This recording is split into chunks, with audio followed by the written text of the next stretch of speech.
The area of rectangle ABCD is 72. If point A and the midpoints of B, C, and CD are joined to form a triangle, the area of that triangle is. So here you have this big rectangle, and we know that the area is equal to 72. And let's start labeling this. We'll call this X, X, Y, and Y. And we know that because these are the midpoints right here. These points right here. That's what the question tells you. And therefore that's 2y and this is 2x. So we know that 2x times 2y, length times width, is equal to 72. So 4xy is equal to 72. xy is equal to 18. All right? And now they want us to figure out the area of this triangle in the middle here. So how do we do that? Well, there's a few ways. The one way is just to figure out the area of the entire rectangle and then subtract from it the three smaller triangles. That one, and that one. See what I mean? All right. So let's do that. So the area of triangle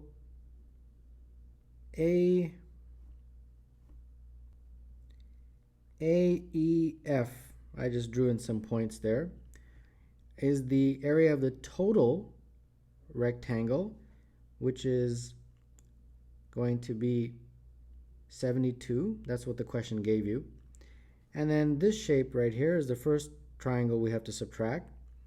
So that looks like 1/2 base, which is y, times height, which is 2x. And then subtract this triangle, which is going to be 1/2 base, which is y, times x, which is height.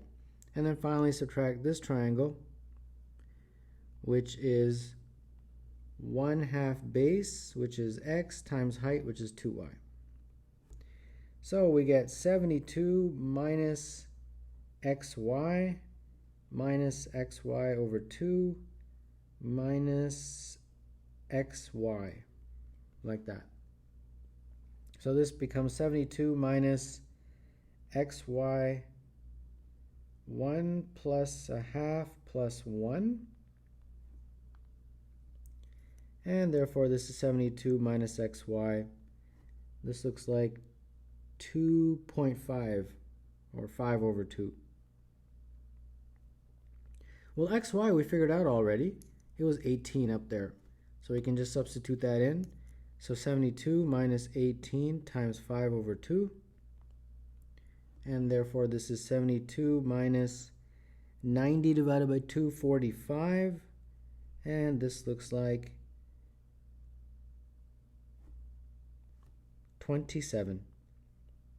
So the answer is choice B. There are 24 four-digit whole numbers that use each of the four digits 2, 4, 5, and 7 exactly once. Only one of these four-digit numbers is a multiple of another one. Which of the following is it?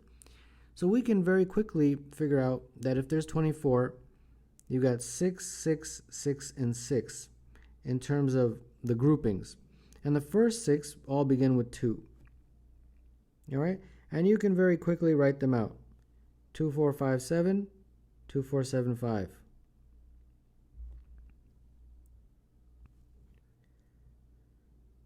2, 5, 4, 7, 2, 5, 7, 4.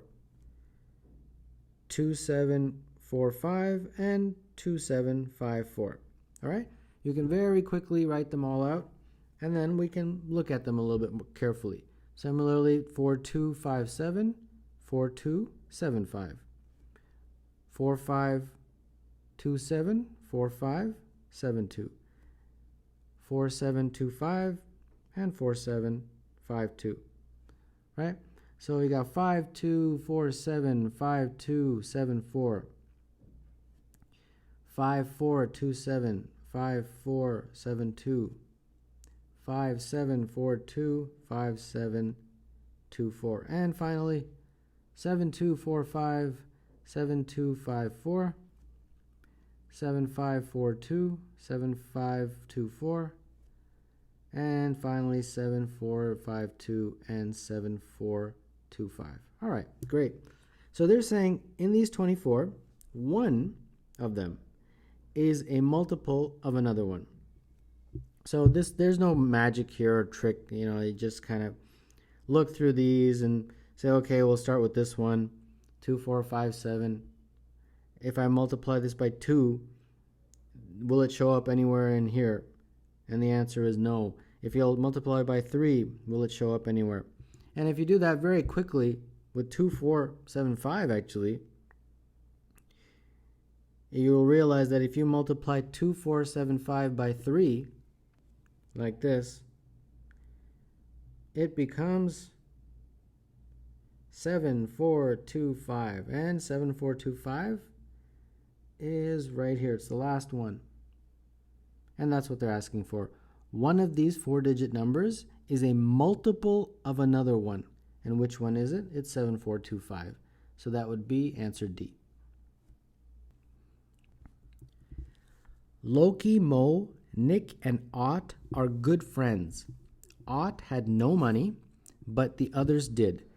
Mo gave Ott 1/5 of his money, Loki gave Ott 1/4 of his money, and Nick gave Ott 1/3 of his money. Each gave Ott the same amount of money. What fractional part of the group's money did Ott now have? So we have L for Loki, M for Mo, N for Nick, and O for Ott. And initially, I'll just let the letters represent the amount of money. So initially, this is how much money they have. The group's money would be L plus M plus N, and Ott has 0, so that wouldn't need to be added initially. So I'll write that on the side. L plus M plus N is the group's money. And then what happens is each of these 3 friends gives Ott a certain amount. So Mo gives 1/5 of his money. So M over 5 is how much Mo gives to Ott. All right. And then Loki gave Ott 1/4 of his money. So L over 4. And then finally Nick gave Ott 1/3 of his money, so that's N over 3. So these are the amounts that Ott receives. Now, if that is the case, then these 3 amounts are no longer L, M, and N, correct? They're a little bit less. So this is now 4M over 5, right? Because you've given 1/5, so 4/5 are left. This is now 2N over 3. And L is now 3L over 4. Right? Just simple subtraction of fractions. Now, what are they asking for? What fractional part of the group's money does Ott now have? Okay, so Ott now has M over 5 plus L over 4 plus N over 3 all over the group's money was represented by L plus M plus N. So this is how much Ott has. And they want you to obviously figure out a fraction. Right now we have L's and M's, and that's no good. All right, no problem. Should be able to do this. But there's one key part of the question that definitely needs to be highlighted. This part right here. Each gave Ott the same amount of money. That's very important. That means that this is equal to this is equal to this. All right, each gave Ott the same amount. So that means that M over 5 is equal to L over 4 is equal to N over 3. Okay, that is the key to solving this equation, or whatever we have, fraction. All right, so we can now get this all in terms of one variable, I hope. I'm going to use M as the variable that I keep. L over 4. Well, L over 4 is equal to M over 5 right there. So instead of having L over 4, I'll just put in M over 5. N over 3 right here. Well, that's equal to m over 5. So instead of writing n over 3, I will write m over 5. Okay? So that takes care of the numerator. Now, what about the denominator? I'll keep my m, but L and m I want in terms of m. Well, I go right back to the same equalities. If I want m and L in terms of one another, they're already in terms of one another. So if I cross multiply that one that I just underlined, you get 4m is equal to 5L, and therefore L is equal to 4m over 5. So I'll put that in here, 4m over 5. And then these ones will give me a value for n in terms of L, but I actually don't want that. I want n in terms of m. So I'm going to use those two. So that means m over 5 is equal to n over 3. So 3m is equal to 5n, and therefore n is equal to 3m over 5.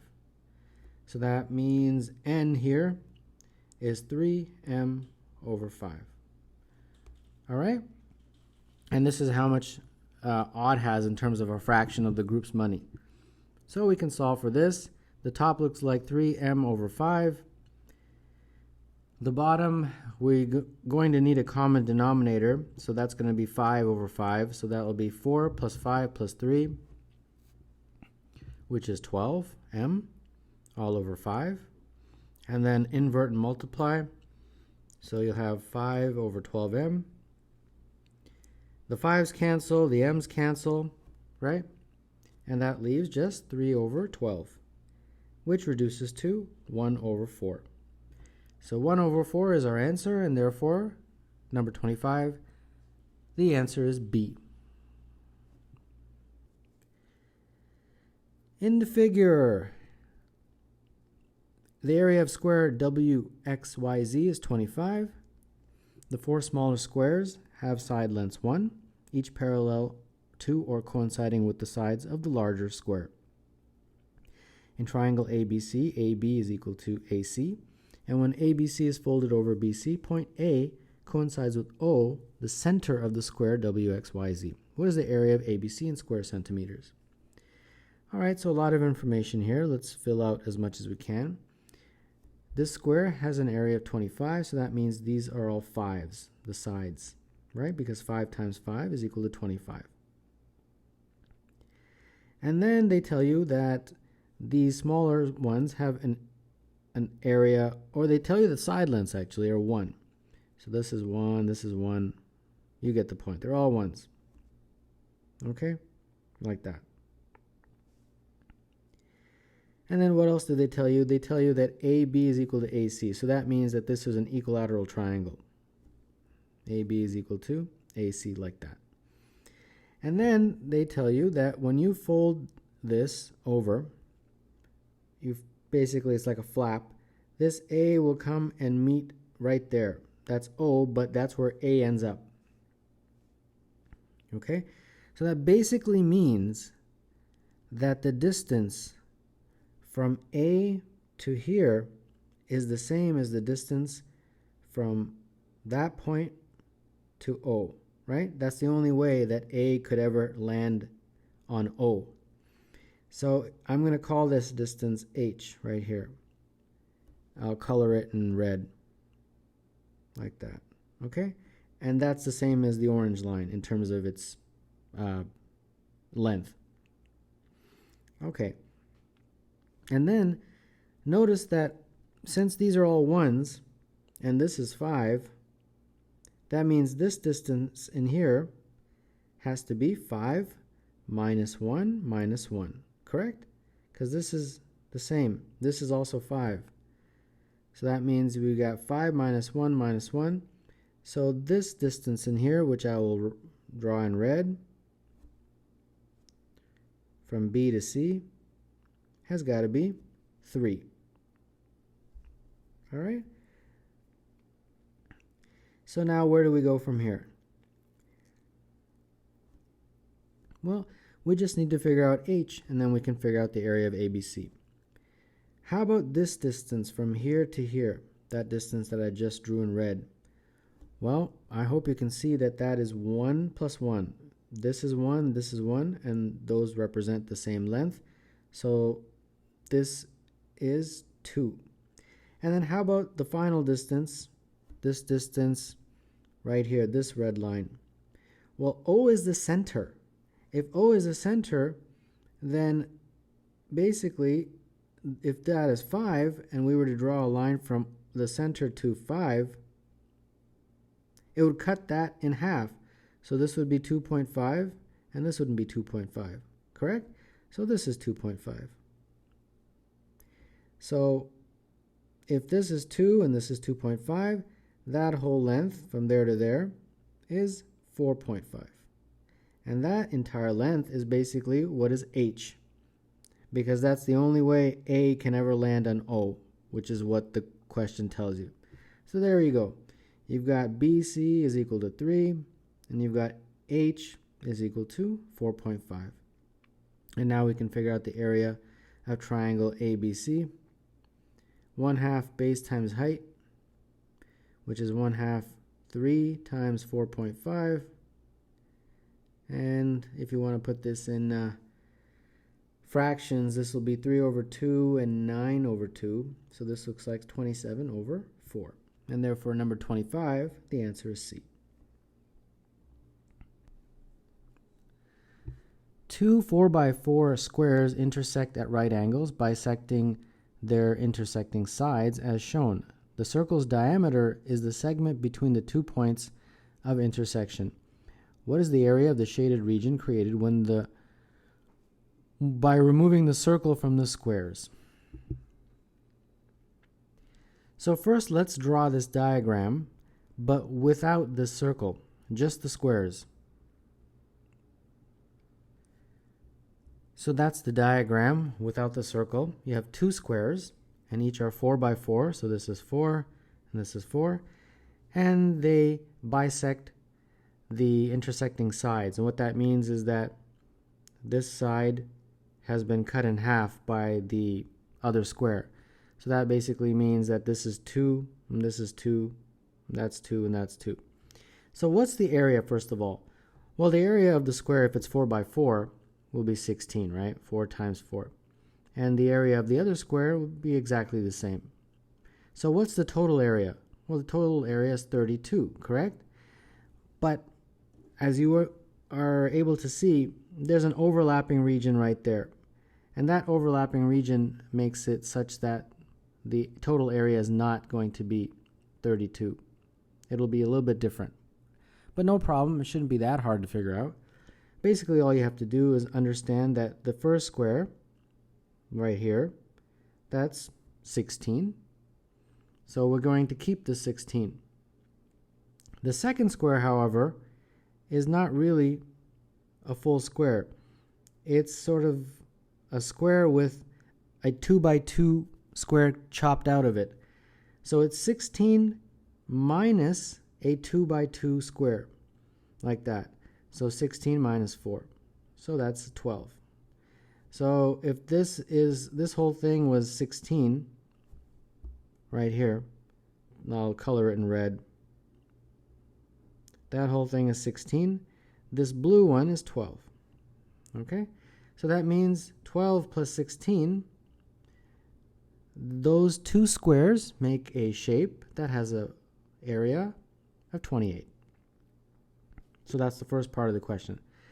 Now we get to the circle. And the circle, I'll just keep this one right here. I'm going to draw the line basically that represents its diameter, which is right down the middle like that. Now this diameter, D,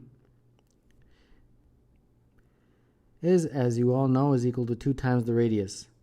So if I can figure out the diameter, I can figure out the radius, and then I can figure out the area of this shape. It will basically be the area of the shaded region, AS, will be 28, which is what we just figured out for the squares, minus the circle, which is pi r squared. And if I can do that, I will be all set. So how do I figure out the radius? Well, come back to this diagram right here. In this diagram, what is the diameter of the circle? I'm not going to draw the circle, I just want you to look at the diameter. It's basically the distance from here to here, correct? Right there. Now, how do I get that distance?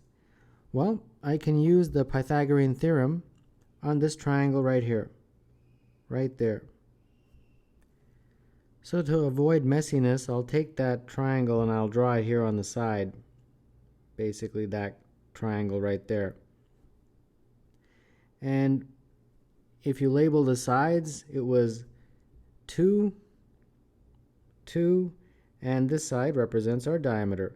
And that is, of course, a right angle because it was basically the corner of a square. So now you can figure out d using Pythagoras. 2 squared plus 2 squared is equal to d squared. And therefore, this is 4 plus 4 is equal to d squared. And therefore, d squared is equal to 8. And that gives me d is equal to the square root of 8. So d is equal to the square root of 8 right there. And the square root of 8 can also be written as 2 root 2, as you know. All right, there you go. We've got the radius. If 2r is equal to 2 root 2, that means r is equal to root 2, like that. So let's plug that into right here. So we get 28 minus pi r squared is root 2 squared. So that means 28 minus root 2 squared is just 2. So that becomes 2 pi. And that is the area of the shaded region. So number 25, the answer is D.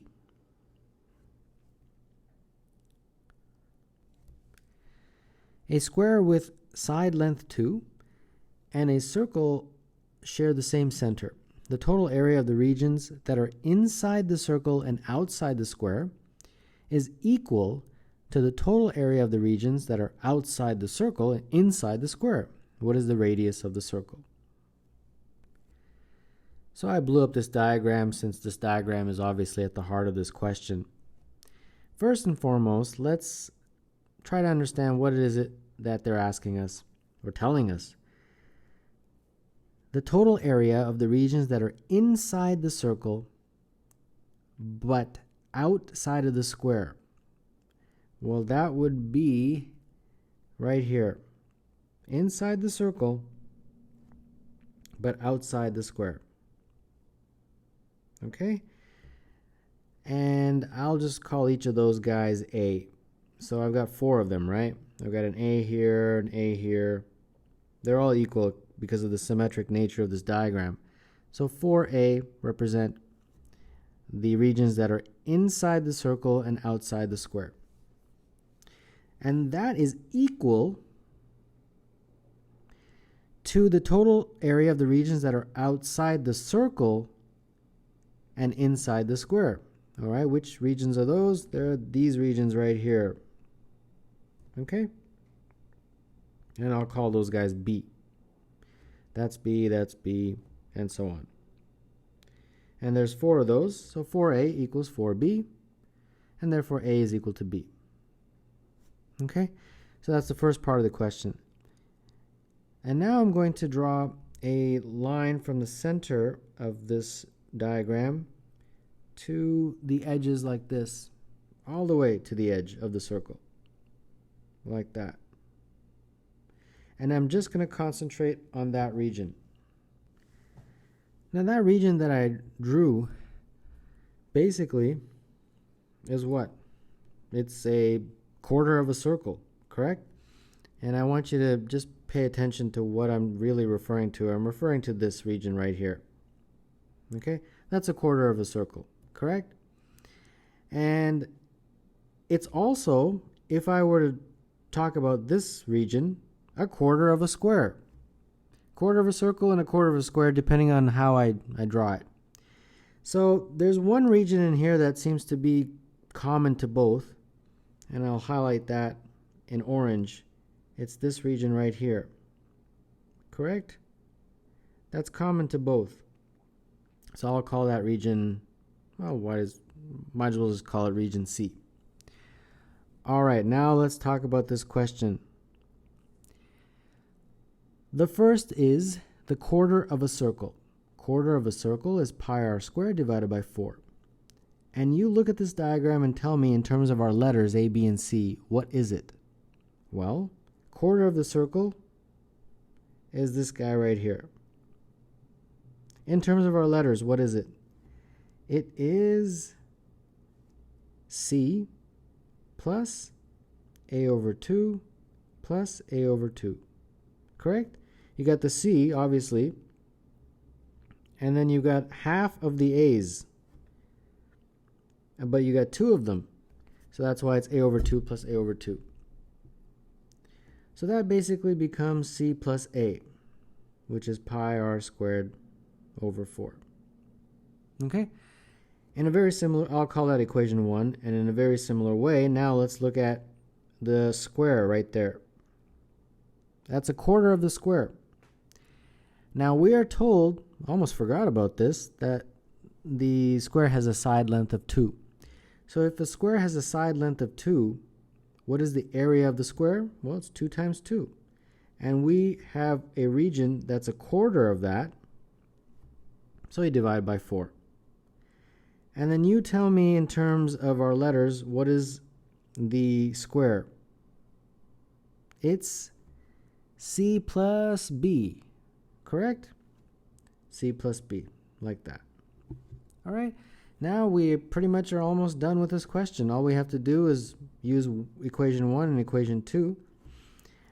I will do 1 minus 2.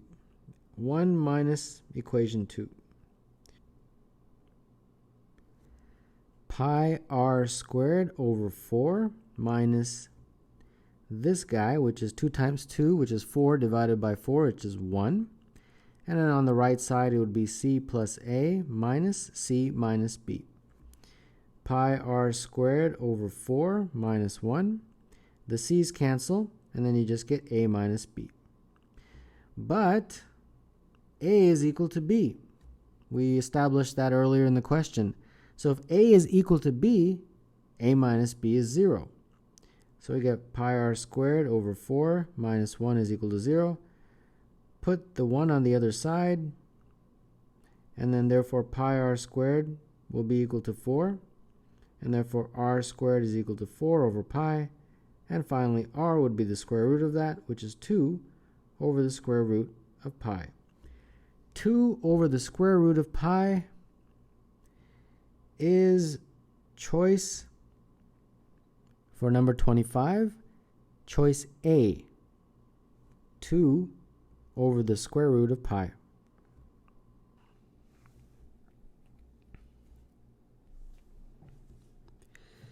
Barry wrote 6 different numbers, 1 on each side of 3 cards, and laid the cards on a table as shown.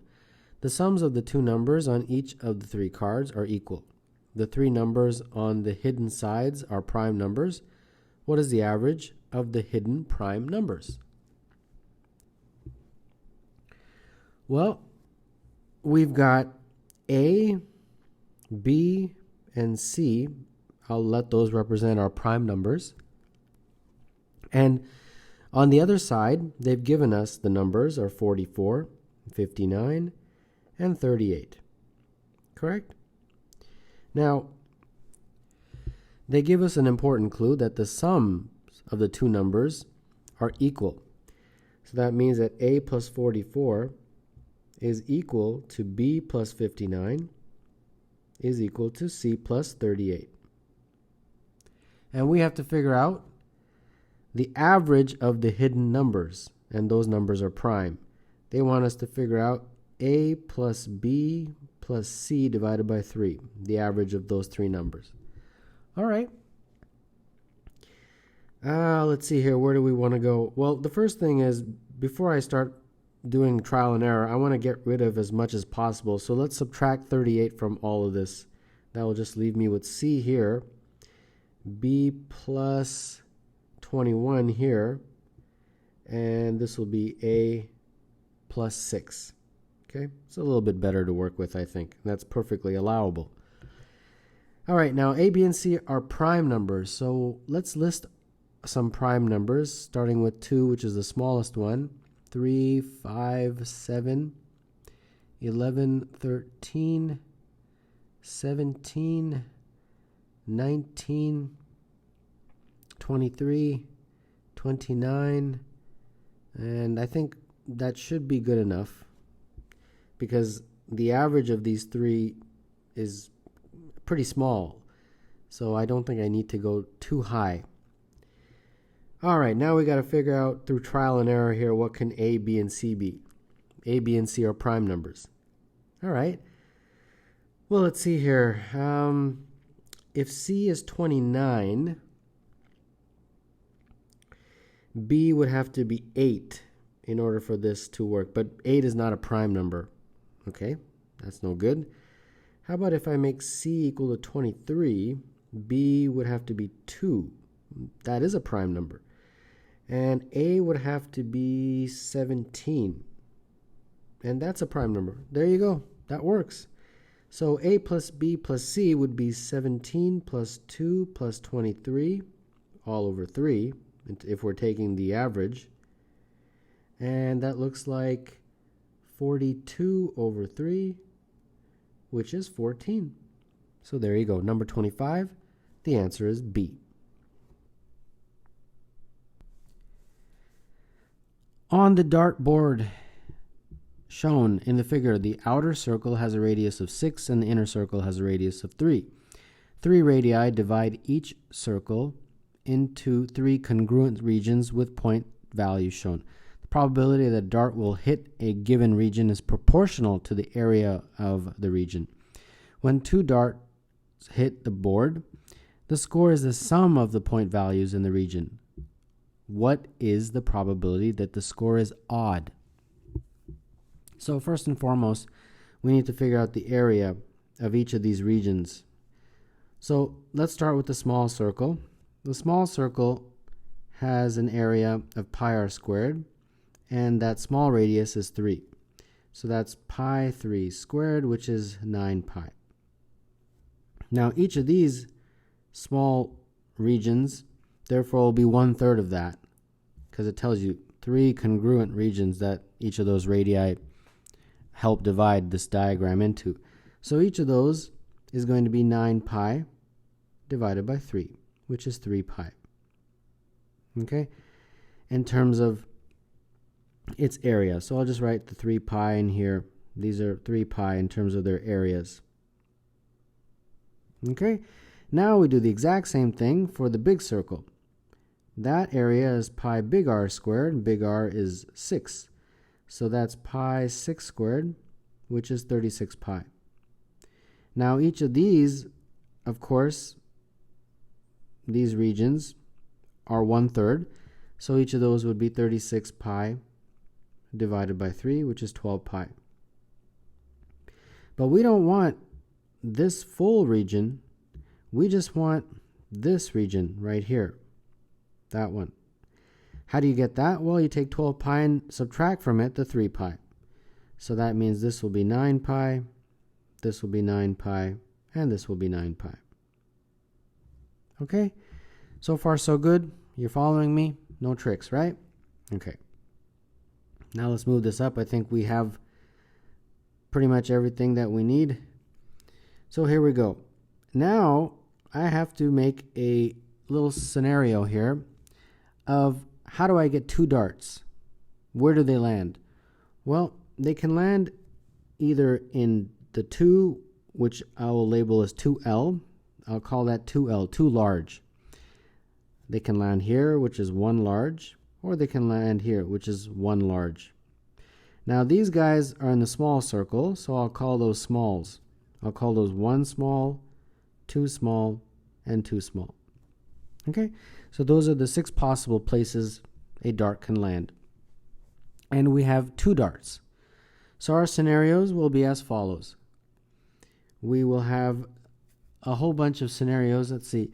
First dart has 6 choices. Second dart can also land on the same spot. So 6 times 6, we will have 36 possible ways that the darts can land.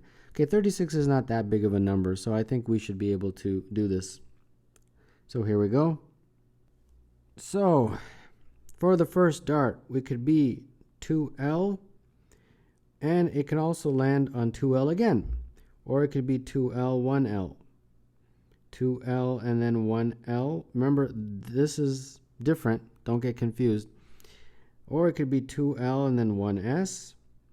2L, 2S. Or 2L, 2S. Okay? Those are the 6 combination where the dart lands on 2L first. And then the second dart lands on any of those 6. All right? So in a very similar way, I do all the other ones. Next one, we'll start with this guy. 1L is the first dart. Second dart can be either 2L. It can be either 1L again. It could be the other 1L. It could be 1S, 2S, or 2S. And that first dart was 1L. Right? You get the hang of it? So I'll do one more, and then I'll talk you through one more, and then I'll do all the other ones without talking you through it. So the next one, we have this one as the first guy. So the second one can be 2L, or 1L, or the next 1L, or 1S, or 2S, or 2S. You got it? So these are basically the possible ways that the 2 darts can land. And I'll just fill the rest of them. So there we go. Now we have to look at our criteria. What is the probability that the score is odd? Okay, so we only need to concentrate on the odd guys.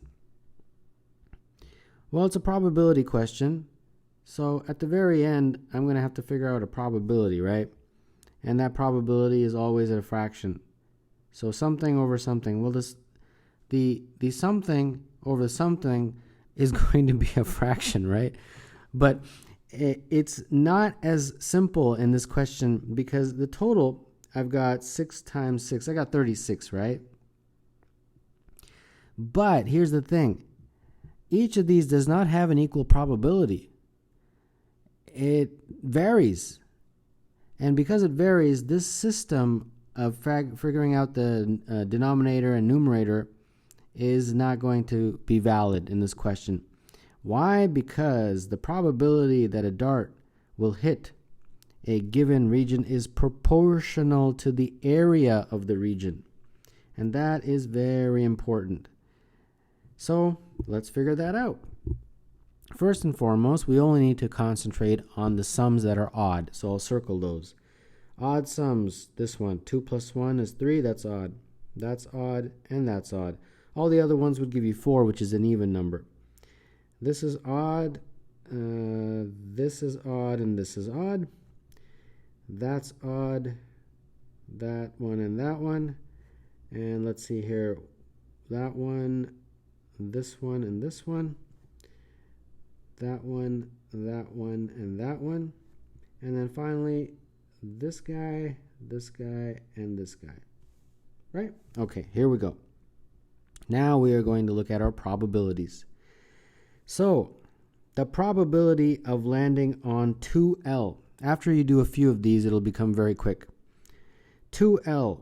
Where's 2L? It's this guy, right? Well, it's 9 pi. That is the area. So 9 pi doesn't sound like a probability, right? It's 9 pi over the total area of the entire circle. The total area of the entire circle, pi r squared, where r is the big R, which was 6, is 36 pi. So 9 pi over 36 pi, that is the probability of landing on this guy right here, which I have labeled as 2L. And that just looks like 1 over 4.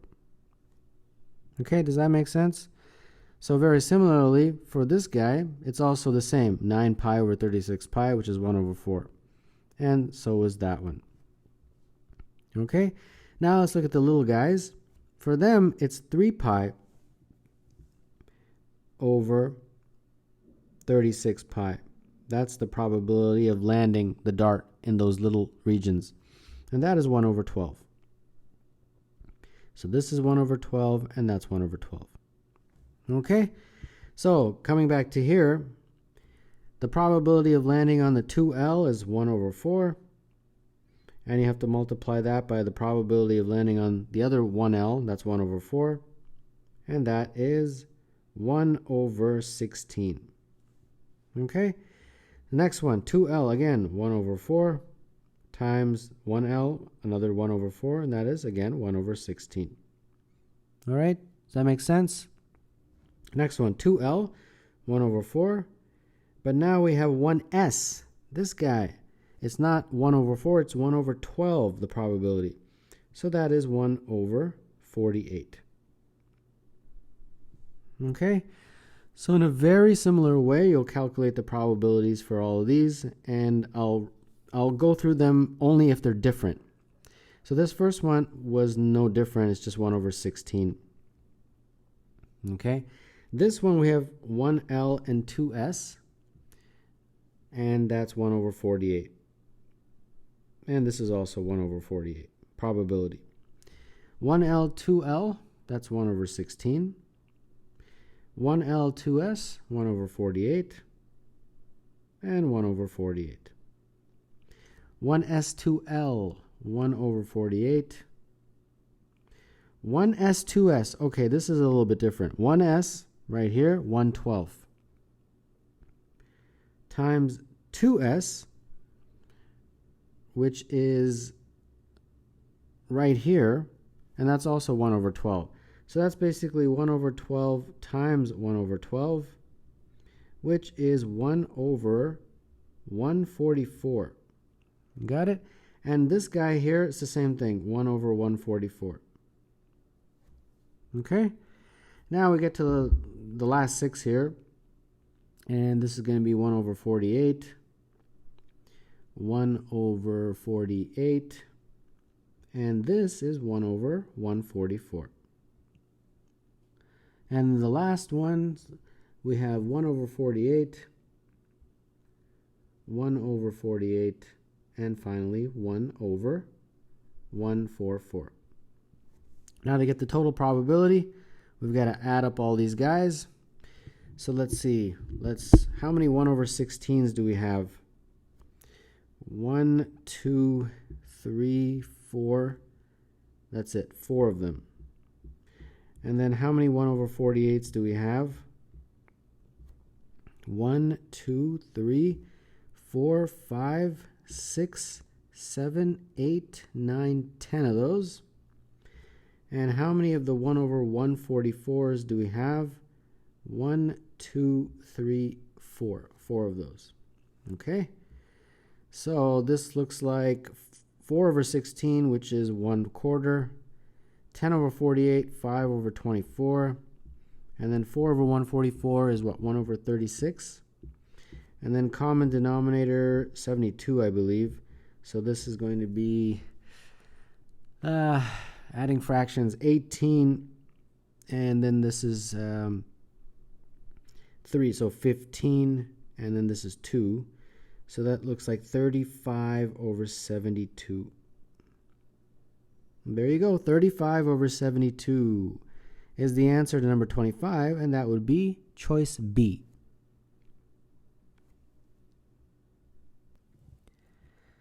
Margie's winning art design is shown.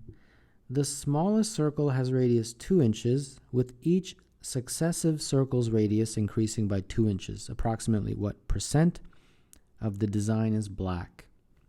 Okay, so we want black over total.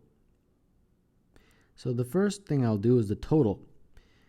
This radii is 2, this is 4, 6, 8, 10, 12. These are the radii. And they tell me that in the question. It starts with 2 and then it goes up by 2 for each successive circle. Okay.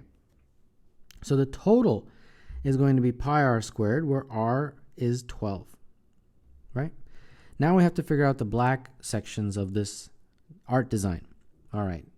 So the first one is this small circle. So that's pi r squared, and the r is 2. Then we've got this one. How do I do that? Well, I do that by basically taking the area of that and subtracting from it the area of the white circle. So it would be pi 6 squared minus pi 4 squared, like that. Okay? And the very same thing for this black part, we'd take the area of that and subtract from it that inner circle. So that would be pi times 10 squared minus pi 8 squared, like this. So this looks like it's going to give me 4 pi plus 36 pi minus 16 pi plus 100 pi minus 64 pi. All over 144 pi. So the numerator looks like it will be, let's see here, 4 pi plus 20 pi plus 36 pi, all over 144 pi. And the numerator therefore becomes 60 pi, all over 144 pi. And then we can, of course, cancel out the pi's, and you just get 60 over 144. And that is approximately 42%. Therefore, number 25, the answer is A.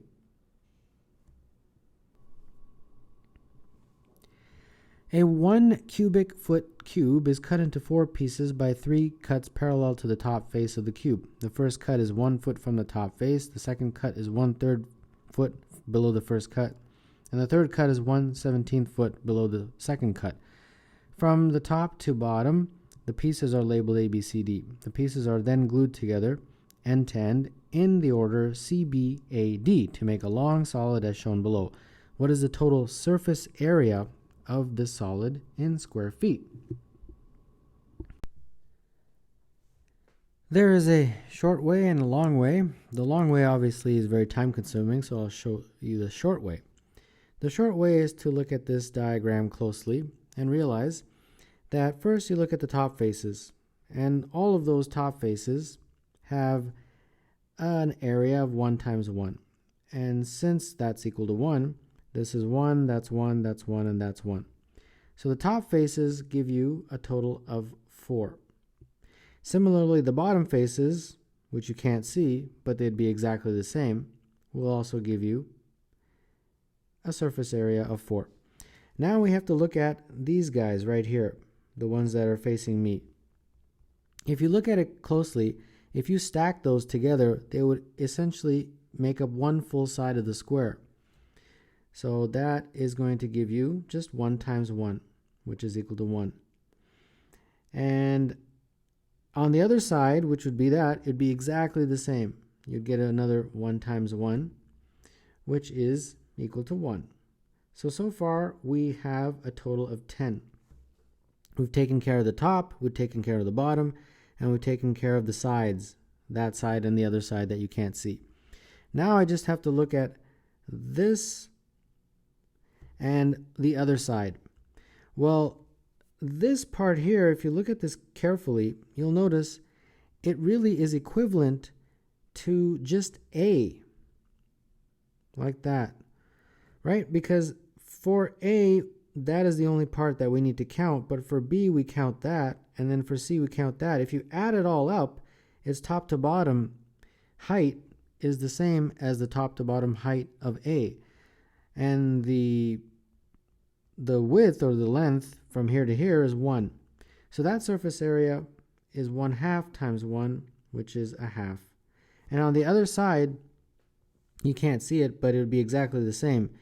You'd be looking at that and you'd be looking at this, and together they are essentially the same as A, the surface area of that side of A. So that gives you another 1/2.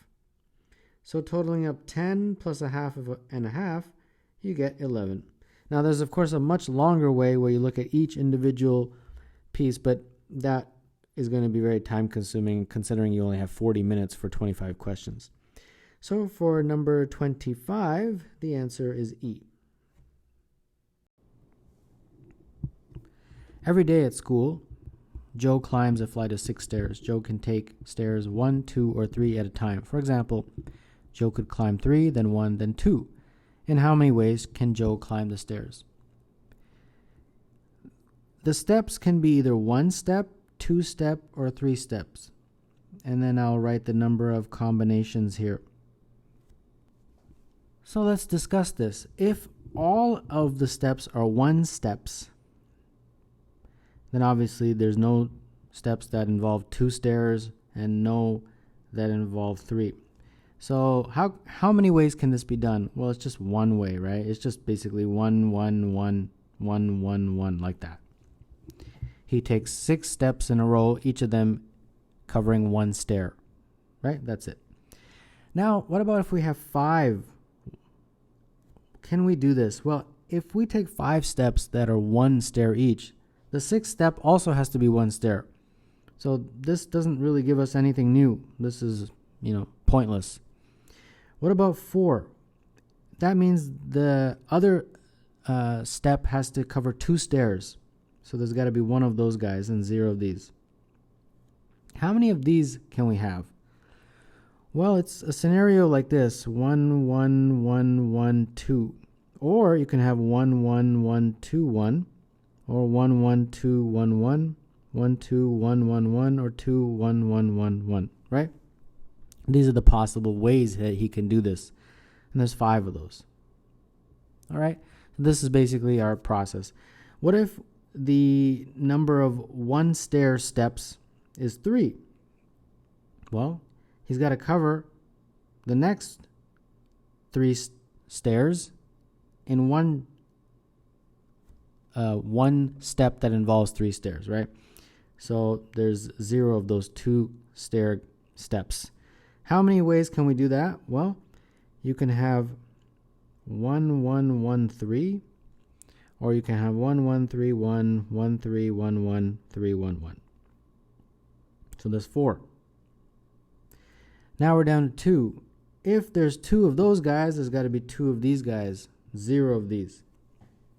Okay? So now how many ways can we do that? Okay, 1, 1, 2, 2, 1, 2, 1, 2, 2, 1, 1, 2, 2, 1, 2, 1, 2, 2, 1, 1, and 1, 2, 2, 1. So these 6 ways. Now if we have 1 of these guys, 1 of these guys, and 1 of these guys, that will work. That would basically be a scenario of 1, 2, 3. And this has the following variations: 3, 1, 3, 2, 3, 1, 2, 3, 2, 1, 2, 1, 3, or 2, 3, 1. And one of these is in the question. It's this one. 3, 1, 2. 3, 1, 2. This guy is in the question, just as an aside.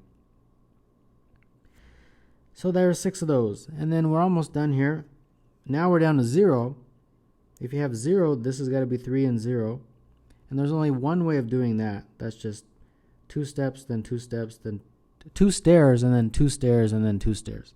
And then the very last one is 0, 0, and 2.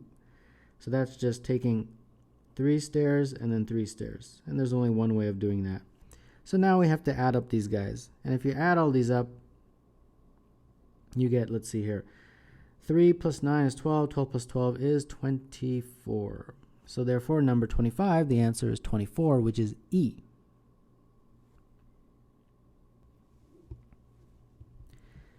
A circle with radius 1 is inscribed in a square and circumscribed about another square as shown. What fraction is closest to the ratio of the circle's shaded area to the shaded area between the 2 squares? Let's label some of these regions. This region in here I'll call A. This region right here, this little cap. And in a very similar way, that's A, and that's A. And then this region here I'll call B. It's this kind of corner section. And that's B, and that's B. So what they are asking us is to find the following ratio: 4A over 4A plus 4B. What fraction is closest to the ratio of the circle's shaded area to the shaded area between the 2 squares? So this is what they want.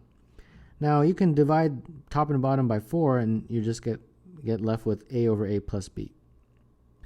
So my task now, of course, is to find the area of A, the area of B, and then plug them back into this equation and figure out which one of these answer choices that number is closest to. So A, how do I figure that out? Well, I'll just draw a couple lines to hopefully help. Draw a line from there to there, and a line top to bottom like this. And then let's label a few things here. They tell me the radius is 1, so this is 1, this is 1, this is 1, this is 1, and they're all 1s all the way around, right? Because this is a square. So you get the point. They're all 1s. So now the area of A, how do we figure that out? Well, you would figure it out by taking a quarter of that circle and subtracting from it that triangle. If you do that, you'll get that cap. So it's pi r squared divided by 4, a quarter of that circle, minus the area of that triangle, which is 1/2 base times height, which is just 1 times 1.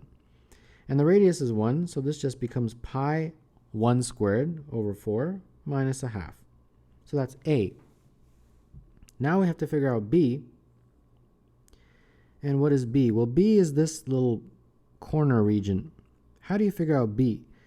Well, you would take that square and subtract from it this quarter circle. So B would be that square, which is essentially a 1 by 1 square, and subtract from it a quarter circle, which is pi r squared divided by 4. 1 times 1 is just 1, and then r is 1, so that just becomes pi over 4. There you go. I've got A, I got B, and now I can figure out this A over A plus B. So it's going to be pi over 4 minus 1/2, and then A plus B is pi over 4 minus 1/2, plus B, which is 1 minus pi over 4. So this becomes pi over 4 minus 1/2, and here this pi over 4 cancels with this, and you get 1 minus 1/2, which is 1/2. So I can invert and multiply that 1/2 as 2 over 1. And finally, this just becomes the following. Pi over 2 minus 1. And pi is 3.14, so if you divide that by 2, it's approximately 1.57, and then minus 1. So that's going to be approximately 0.57. And 0.57 is closest in terms of the answer choices to A for number 25. A square with area 4 is inscribed in a square with area 5 with one vertex of the smaller square on each side of the larger square. A vertex of the smaller square divides a side of the larger square into two segments, one of length A and the other of length B. What is the value of A times B? The square has an area of 4, so that means the side lengths are 2 and 2. That's the only way a square can have an area of 4, 2 times 2. The other square has an area of 5, so that means this is root 5 and this is root 5, the side lengths. And we know that this side has been broken up into A and B, so immediately we know that A plus B is equal to root 5. And if you continue labeling A's and B's, this is going to be A, this is going to be B, this is going to be A, and so on, right? So from this triangle right here, you can get a Pythagorean relationship that A squared plus B squared is equal to 2 squared, which is 4. And these two equations are all we need to figure out the value of A times B. Take the first equation and square it. If you do, you get A plus B squared is equal to root 5 squared. Expanding, you get A squared plus 2AB plus B squared is equal to 5. And A squared plus B squared, if you regroup it like that, we already know these two are equal to 4. So put 4 here, plus 2AB is equal to 5. Solving, we get 2AB is equal to 5 minus 4, which is 1. And then AB, therefore, is 1 over 2. So in a very elegant way, we got the value for A and B without knowing the actual individual values of A or B. A times B is equal to a half, and therefore number 25, the answer is C. A ball with a diameter 4 inches starts at A to roll along the track shown. The track is comprised of 3 semicircular arcs whose radii are R1 equals 100, R2 equals 60, and R3 equals 80, respectively. The ball always remains in contact with the track and does not slip. What is the distance in inches the center of the ball travels over the course from A to B? Well, what I need to do is first draw an example to kind of illustrate what is happening. Now, this ball initially is here, and then here's the center, right? Here's the center, and here's the center. As the ball rolls, the centers actually travel like that, if you notice, like that. So that blue line I just drew is the distance we have to calculate. The most common error will be to calculate the distance around there. That is wrong.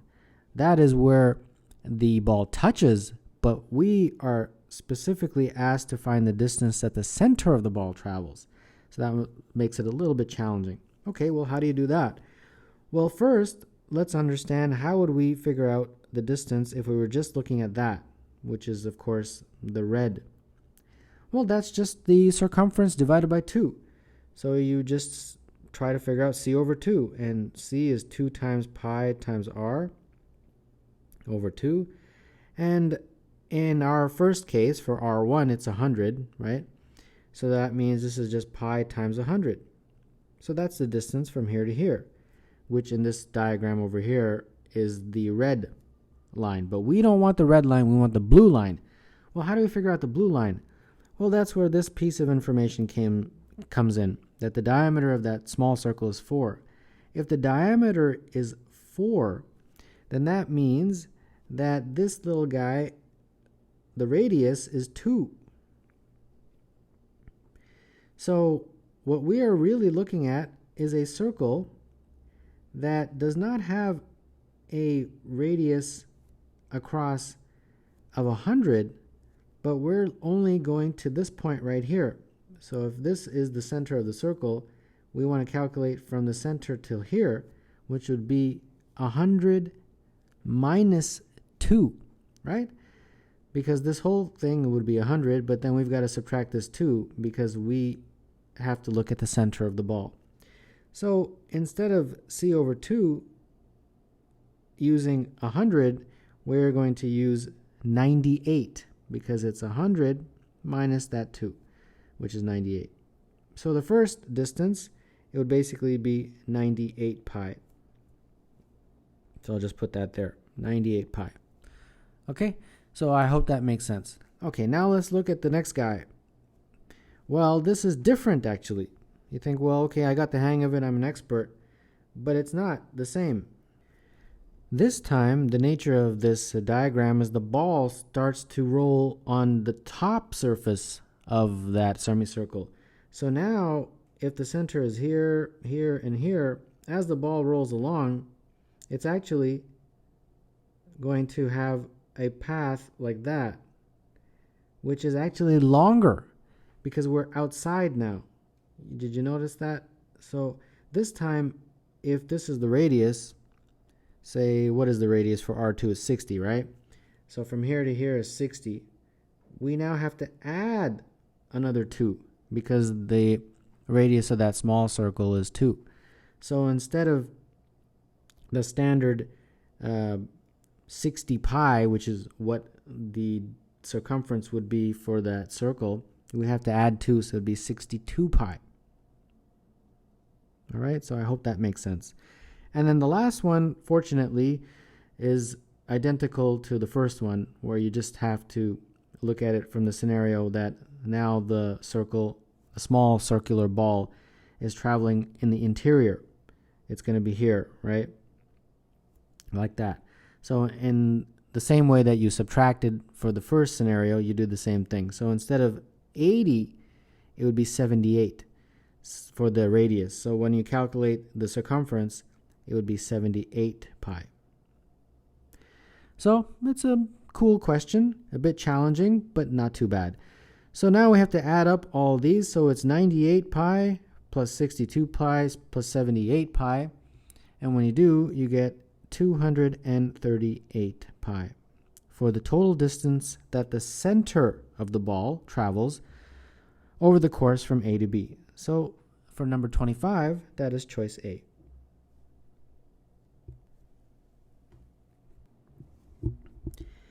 A straight 1 mile stretch of highway, 40 feet wide, is closed. Robert rides his bike on a path composed of semicircles as shown. If he rides at 5 miles per hour, how many hours will it take to cover a 1 mile stretch? 1 mile is 5280 feet. Well, first and foremost, we have to understand this question a little bit. So 40 feet wide, so from here to here is 40 feet, right? Well, if this is a semicircle, then this would be a circle, and that line would basically represent the diameter. So this is also the diameter if you draw it that way. So the diameter of those circles is 40 feet. Now we want to go along a stretch that is basically 1 mile long. So 1 mile is 5280, and we're going to have to divide by 40 to figure out how many of those diameters are we moving along. And if we do, we get 132. So 132 diameters is how much we're moving along in this 1 mile. Now each diameter represents a semicircle. So we have to multiply 132 times the semicircles. So there's 132 semicircles basically. And each semicircle has a circumference of circumference divided by 2. Circumference of the circle divided by 2. So 132 times the circumference divided by 2 will give me the total sort of distance that he's traveling, like that, since he's going like in sort of this weird pattern. Okay, this is basically 66c. Now what's c? C is the circumference of the circle. And the circumference of any circle, I'll write it over here, is pi times the diameter. All right, so 66 times pi times the diameter, which is 40. So this is the total distance that he travels. I'll just write that here, total distance that he's traveled. Now we're not asked to really find the total distance. We want to find hours. We want a time here. Okay, so that formula we're going to use is speed is equal to distance over time, isolated for time. So that's time is equal to distance over speed. So time is equal to distance. Well, distance we just figured out was 66 times pi times 40. And the speed, 5 miles per hour. 5 miles per hour. So we have to multiply this by 5280 to get feet per hour. Because this is all in feet. So I've got to get the denominator in feet per hour. This is in feet up here, and this was feet per hour. Okay, so now we can just do this math. And when you do, you crunch out these numbers, you basically, it all just boils down to pi over 10. That's it. So number 25, the answer is B.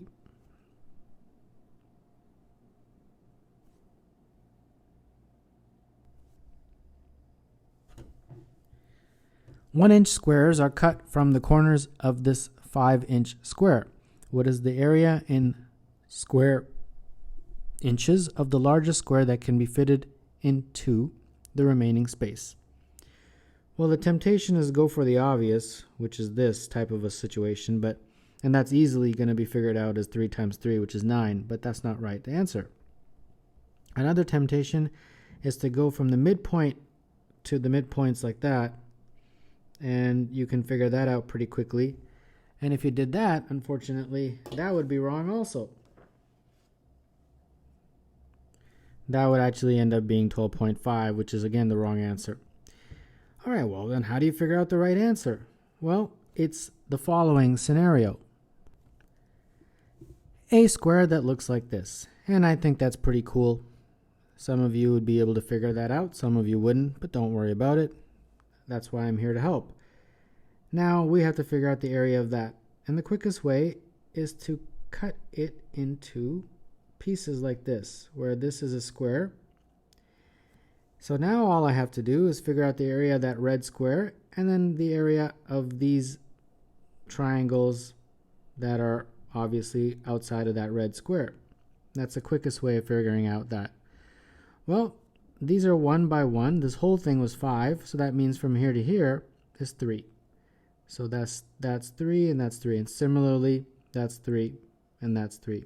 It's a square. So the area of that red square is 3 times 3, which is 9. And then we have to add to that 4 of these triangles. Well, those triangles can be easily figured out in terms of their area. You just drop a perpendicular like that, and each of those triangles is 1/2 base times height. The base is from there to there, which is 3, and the height is from here to here, which is the equivalent of that distance, which is 1, since those were 1 by 1 squares. And remember, there's 4 of those triangles, so multiply it by 4. So that's going to be 2 times 3, which is 6. So we've got to take this 9, add to it those triangles. So the total area of that square is 9 plus 6, which is 15. So number 25, the answer is C. A semicircle is inscribed in an isosceles triangle with the base 16 and the height 15, so that the diameter of the semicircle is contained in the base of the triangle as shown. What is the radius of the semicircle? Well, we will draw what we can from the top, say, to the center, and then one line from the center to that tangent point. So that will be 90 degrees. And this is also 90 degrees since I've dropped a perpendicular. Okay, so let's label this now. The base is 16, so that means when I drew that perpendicular, it chopped it in half, 8 and 8. The height is 15. This top to bottom height is 15. And therefore, the side there can easily be figured out using Pythagoras. 15 squared plus 8 squared is 8 squared. And when you solve for this, you get h is equal to 17. All right, so now where do we go from here? Well, this is the radius right here, r, from here to here. That represents the radius. And I'm going to use this side, but I'm going to break it up. I'm going to call this x. And then from here to here will be 17 minus x, since that whole side is 17, right? It's isosceles. So this side is equal to that side, and both sides are equal to 17. Okay, so now we've got two Pythagorean relationships. From the small triangle right here, we've got x squared plus r squared is equal to 8 squared. And therefore r squared would be 64 minus x squared. From this triangle, we've got 17 minus x squared plus r squared is equal to 15 squared. So that means 17 squared minus 34x plus x squared. R squared is this guy. So plus 64 minus x squared, and then 15 squared is 225. So let's see here. This cancels with that. If I bring all the numbers and put them together, I'm going to get, I think, 128, and then put the 34 on the other side. And then divide through, and x is equal to 128 over 34. In lowest terms, it would be 64 over 17. Okay. Well, they don't want x, they want r, right? They want the radius. All right, no problem. Just substitute the value of x back into here. So r squared would be 64 minus x squared, which is 64 over 17 squared. So now that means r squared would be, get a common denominator and multiply through. So the common denominator would be 17 squared. So that's going to be 18496, and then 64 squared is 4096. So r squared looks like 14400 over 17 squared, And that means r would be the square root of that, which is 120 over 17. And therefore, number 25, the answer is B.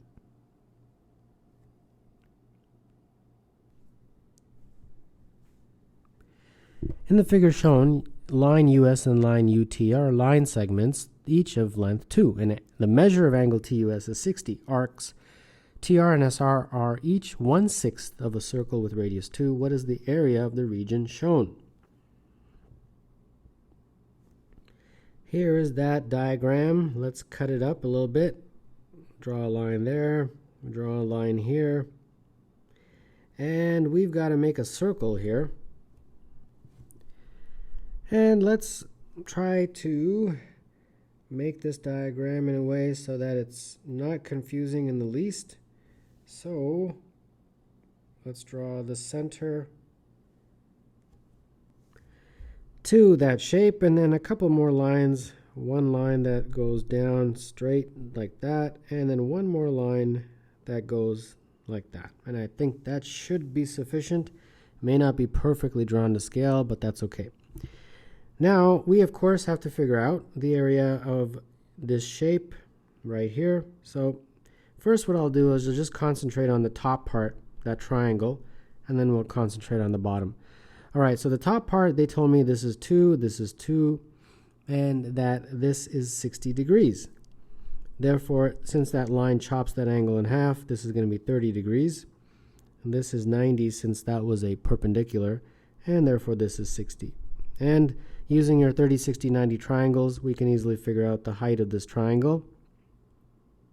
H over 2 will be the equivalent of root 3 over 2. Because the sides of a 30, 60, 90 triangle have the ratio 2, 1, and root 3. And therefore, this basically gives me that h is root 3. Okay, so that means that top part, that top triangle, has area of 1/2 base. Well, the base is going to be 2, since this is 1, and that's basically an equilateral triangle, since that's 60 also. And the height we just figured out was root 3. So the top we quickly figured out is root 3. Now I've got to figure out the area of this guy right here, this bottom segment. What I'm going to do is just concentrate on half of it, and then at the end I'll just double it. So that part's done. Now the next part, we first will figure out the area of this triangle right here. And that triangle, I'll just call it bottom triangle.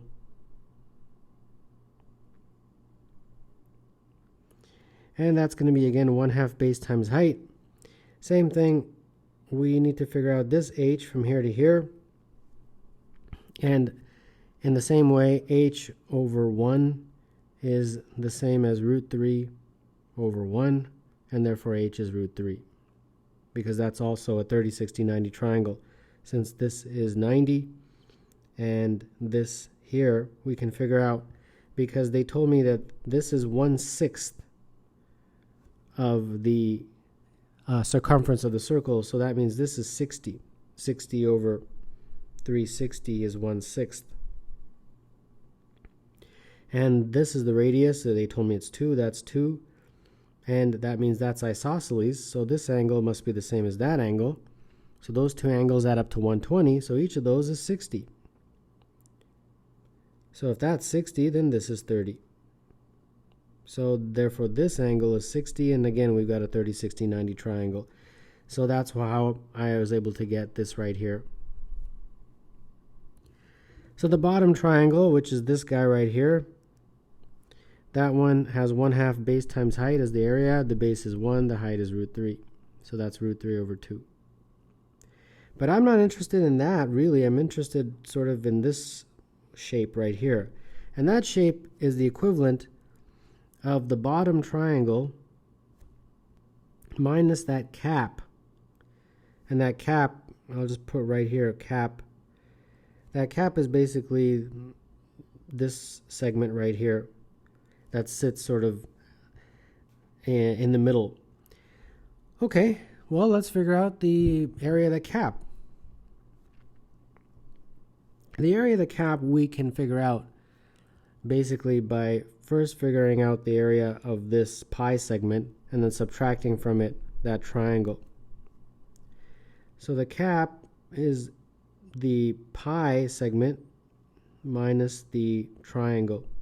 Well, the pi is 1/6 the area of the circle, pi r squared, and r is 2. And this triangle is basically an equilateral triangle with side length 2.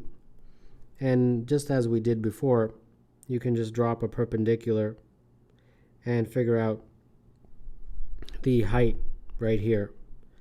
So it would be 1/2 base, which is 2 since it's equilateral, and height you can easily get from the 30, 60, 90 relationship like we did twice already, and that was going to be √3 for the height. So this is going to be 4 pi over 6, so 2 pi over 3 minus √3. So now we can figure out the bottom triangle minus the cap. The bottom triangle minus the cap is going to be √3 over 2 minus 2 pi over 3 plus √3. And that looks like 3 √3 over 2 minus 2 pi over 3. All right, so we are almost done here. Now we just figured out this part, but we're going to double it because we have to figure out that part also, right? And that's just twice of what we figured out right here. So 2 times that would be 3 √3 minus 4 pi over 3. So that's this part right here. And then don't forget to add it to the top part, which I had figured out right here. So when we add it to the top part, add that √3 from up here. And when you do, you get 4 √3 minus 4 pi over 3.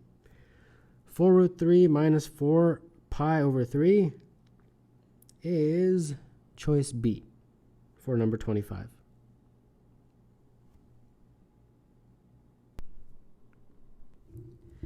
How many perfect cubes lie between 2 to the power of 8 plus 1 and 2 to the power of 18 plus 1 inclusive? 2 to the power of 8 plus 1, and then 2 to the power of 18 plus 1. In between these two, how many perfect cubes? All right, so we've got to figure out a way to do this without using a calculator. I think that's the challenging part, but let's just see. 2 to the power of 8 is not that big of a number. It's 256. So 256 plus 1 obviously is 257. Now we've got to find perfect cubes. So we've got to find numbers that when you take this cube of it would fit in between 257 and this gigantic number. Okay, well, what is this number here? Well, I think the strategy is not to figure out that number. The strategy is to figure out the cube root of it. For example, if I were to figure out the cube root of 257, now I don't have a calculator with me, but I know the cube root of 216 is 6. I'll just put that up here. That I know. And I also know the cube root of 343 is 7. So the cube root of 257 is probably 6 point something. I have no idea exactly, but let's just say 6.3. So that means 7 cubed, 8 cubed, and so on will be in that range, ...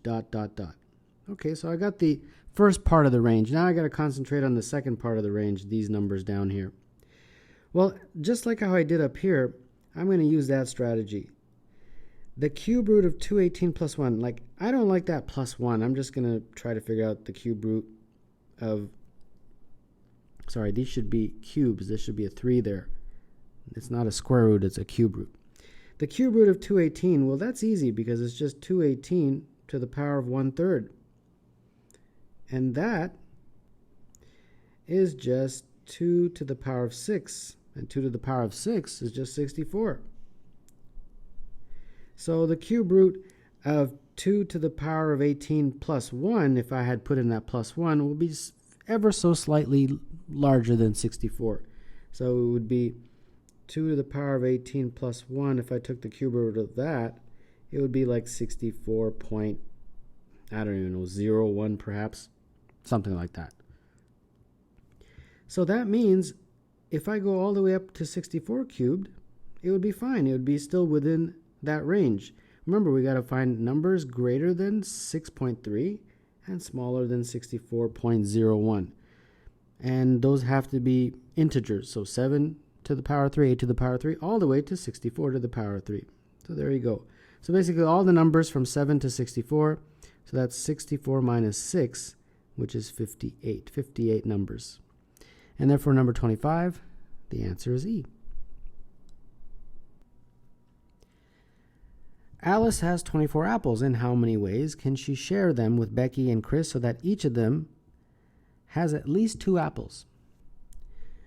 Well, there are a few different approaches to this question. There's a short way, and then there's a very, very long way. The very long way I'll spare you. And the short way is something that definitely is very nice. So that's what I'll show. Okay, so what we do is we kind of initially have some sort of scenarios in our mind. Alice, Becky, and Chris. Now, there's 24 apples, so how can I distribute them? I can give 20 and then 2 and then 2. If I give 20 to one person, the other can have 2. You cannot have 23 and 1. Even though this adds up to 24, remember this rule that each of them has to have at least 2 apples. So 2 is the minimum that each of them can have. Okay, let's move down to 19. If one gets 19, now we have to distribute the other 5 apples with the other 2, and there's only 2 ways of doing that. Either you give 3, 2, or 2, 3, like that. Okay, now let's go to 18. If it's 18, then we have 6 apples to distribute. That can be only distributed as follows: 4, 2,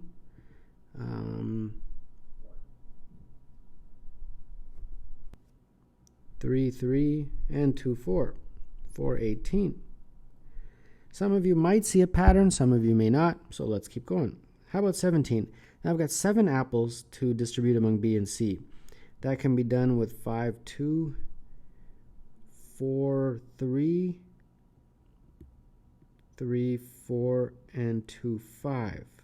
So that's 17. And let's do one more, just in case you haven't seen the pattern yet. 24 apples, 16 have been assigned, so 8. 6, 2, 5, 3, 4, 4, 3, 5, 2, 6. So there we go. Now I could keep going, but I think by now you probably see a pattern. Let me separate these to make it a little bit more clear. For this one, there was only one way when A was assigned 20. For this one, there was 2 ways. Here was 3 ways, 4 ways, 5 ways, and as you can see, this will keep going. Now this, of course, will keep going, dot, dot, dot, until you get the very end, which will be a minimum of 2, because remember, at least 2 have to go to each person, and there'll be a whole bunch of scenarios for B and C, but the number here will be 19, because if you notice, this number and that number always add up to 21. So therefore that is 19. So really what you're doing is you're adding 1 plus 2 plus 3 plus 4 plus 5 all the way till 19. 1 plus 2 plus 3 dot dot dot all the way until 19. And some of you may know that formula, n times n plus 1 divided by 2, where n in this case is 19. So it'd be 19 times 19 plus 1 divided by 2. That's 19 times 20 divided by 2, which is 19 times 10, which is 190. So that is the quick method to do number 25, and that would mean number 25, the answer is C. Rectangles R1 and R2 and squares S1 and S2, S3 shown below combine to form a rectangle that is 3322 wide and 2020 high. What is the side length of S2? All right, so we've blown this up. Let's label this now. Let's call this B, that side length. So B is all the way around. Let's call this C, the side length of S3. And let's call this A, the side length of S2, all the way around. Okay, so let's see here. So this from there to there looks like that'll be B minus A. Now this is B, obviously. From there to there, that looks like it's going to be B minus A, or C minus A, actually, this distance from here to here. C minus A. And then this distance from there to there, it's the same as that, and that's B minus A. And then this distance from there to there is A plus C.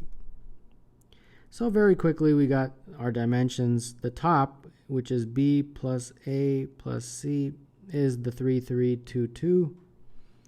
And the side, which is B minus A plus C, is 2020. If I add those two, I get B plus C is equal to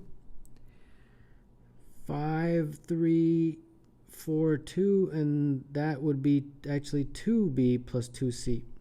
And then if I divide through by 2, I'll get the B plus C that I'm looking for, and that's 2671. So I can plug that back into here. B plus C is 2671 plus A, and that's 3322.